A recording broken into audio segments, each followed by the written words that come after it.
मैं दरबार और माँ बाबा को कोटि कोटि धन्यवाद देती हूँ और उनके श्री चरणों में प्रणाम करती हूँ। गुरुदेव, आपके भी श्री चरणों में प्रणाम करती हूँ। आपको भी धन्यवाद। बहुत बहुत बहुत खूब तपस्या के खुश बाद रहिए। आज आपसे बात करने का मौका मिला आज हमको। खुश रहिए, प्रसन्न रहिए, खूब खुश रहिए। गुरुदेव, बताइए बेटा। कल मैंने वन डे हवन किया। मेरी आर्थिक स्थिति बहुत ही खराब है और बिजनेस भी उतनी चलती नहीं है। बाबा की कृपा हुई जो कल वन डे हवन मैंने किया, मेरे पति देव ने किए।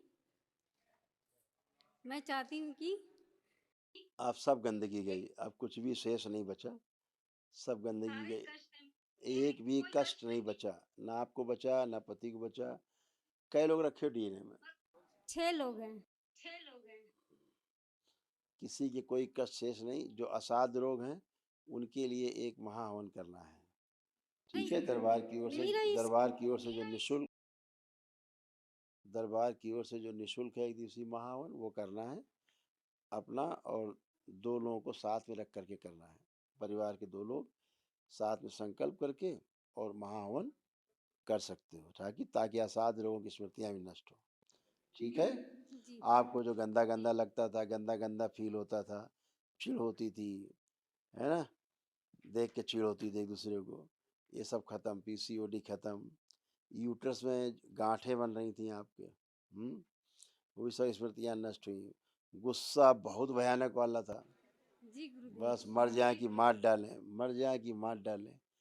एसिडिटी बहुत होती थी, सब खत्म, है ना। और कैंसर डेवलप हो रहा था तुम्हारी बॉडी में, पता है तुम्हें? नहीं पता है। तुम्हारे फेफड़ों में, तुम्हारी ओवरी में, खून में, हड्डियों में और त्वचा में और प्राइवेट पार्ट्स में समस्या आती थी जगह पर। जी ये समस्या इसलिए आ रही थी क्योंकि कैंसर धीरे धीरे डेवलप हो रहा था। हम्म?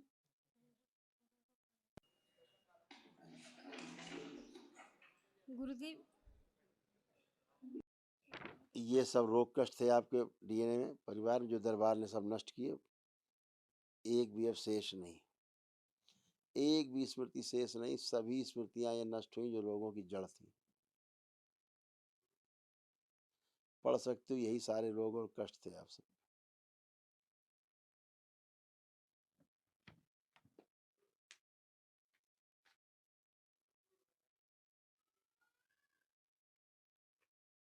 ये सब रोग और कष्ट थे।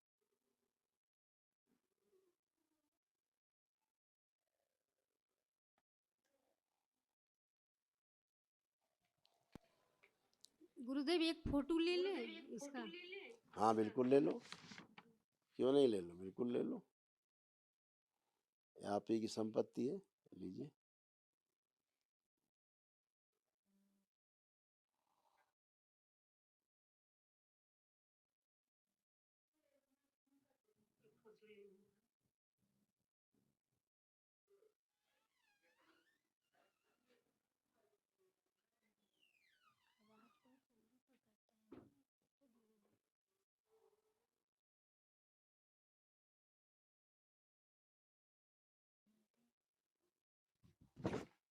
खुश हो बेटा।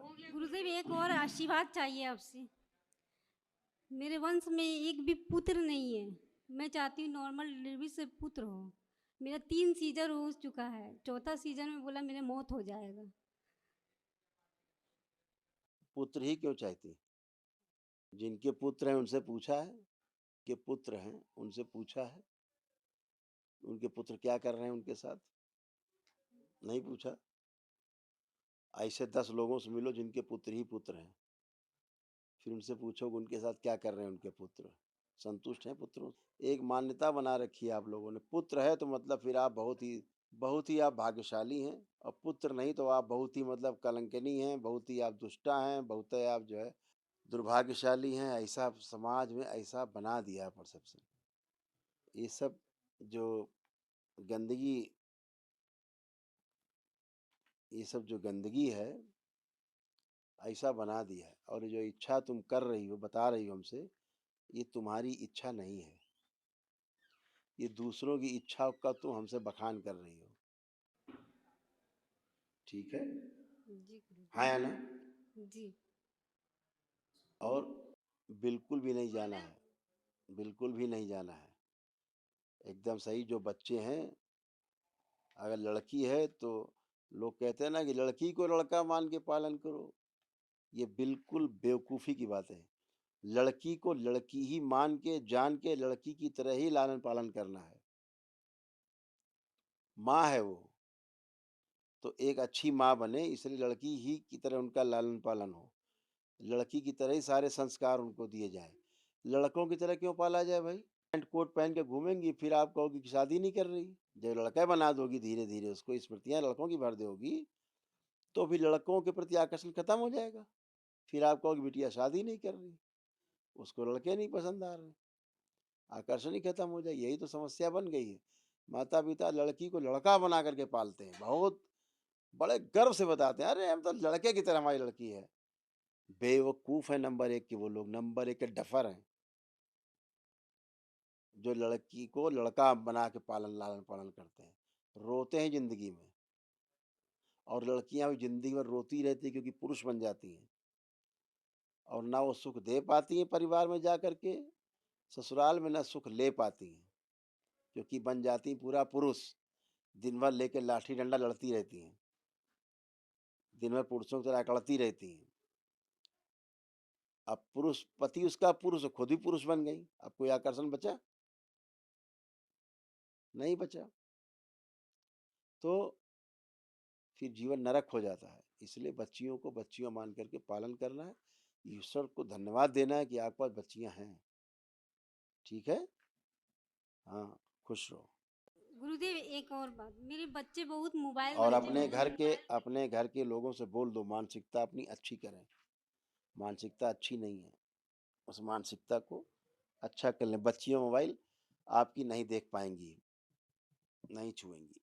दरबार ने सब कर दिया है। हम जब बोलते हैं कि वहाँ दरबार में वहाँ चेक करके आया करो, अपने सारे रोग कष्ट समस्या जब देखो कि सब कुछ ठीक, तब मेरे सामने आया करो। आप यहाँ आकर के एक एक समस्या भूतकाल की डिस्कस करते हो।